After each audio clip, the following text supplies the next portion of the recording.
Je m'appelle Charlotte Lavandier et je suis artiste plasticienne. Dans mon travail, j'utilise plutôt la sculpture et l'installation, qui sont mes médiums de prédilection. Néanmoins, il m'arrive également d'utiliser d'autres médiums, ça peut être le dessin, la vidéo, la photo par exemple, mais de manière plus ponctuelle. Au niveau de mon parcours, j'ai eu un cursus qui était plutôt au départ tourné vers les arts appliqués. Par exemple, j'ai fait 2 ans en design d'espace, donc architecture intérieure. Et puis ensuite, je suis allée à la Cambre où j'ai réalisé donc une formation entière de 5 ans dans l'atelier de sculpture et j'ai clôturé par une année d'agrégation. Le point de départ de mon travail, ce n'est pas nécessairement la technique. En fait, c'est plutôt des sujets que j'ai envie de traiter. Donc de manière générale, je dirais que je suis un peu monomaniaque par moment. Et donc il va y avoir comme ça un sujet qui est souvent un sujet de société en fait. J'ai du mal à faire de l'art qui soit complètement déconnecté de la réalité dans laquelle je vis. J'ai un peu une méthodologie de recherche que j'ai mis en place avec le temps. Au début, je vais beaucoup faire des recherches justement sur un sujet. Ça va être lire des livres.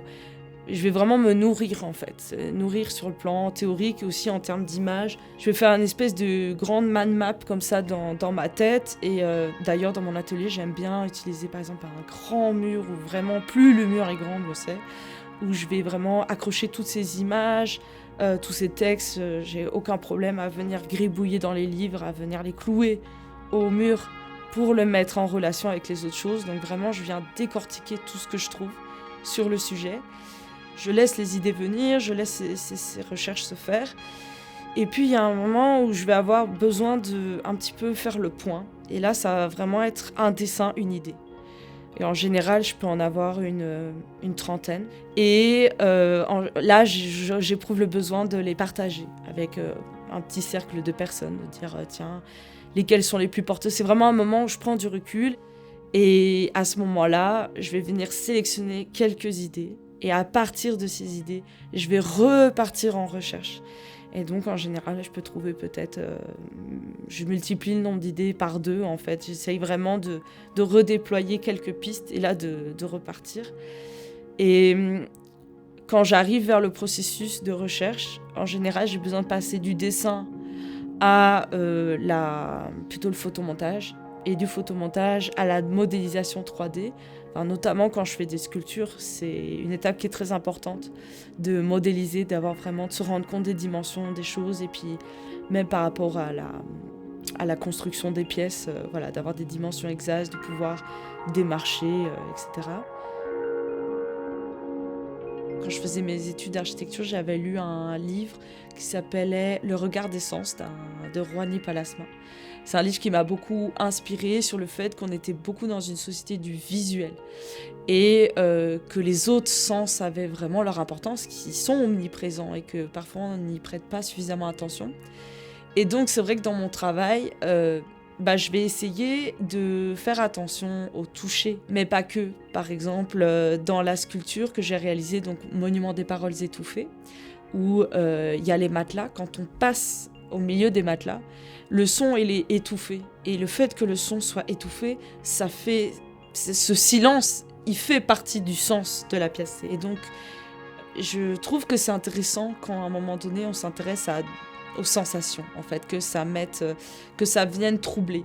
Et comme je parle en général de sujets assez durs, je me vois mal aborder des problématiques qui sont assez compliquées en fait dans la vie, mais les aborder de manière légère ou purement contemplative. Voilà, pour moi ça ne va pas par rapport au sujet que je traite. Je peux pas parler de précarité, mais finalement qu'on reste sur quelque chose de contemplatif. Pour moi, il y a quelque chose qui va pas.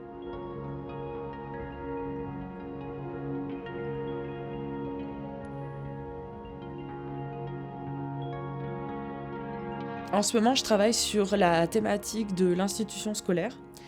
Souvent, les sujets autour des institutions de manière générale, j'avais déjà travaillé sur la justice, l'administration, etc. C'est souvent des choses qui me touchent beaucoup.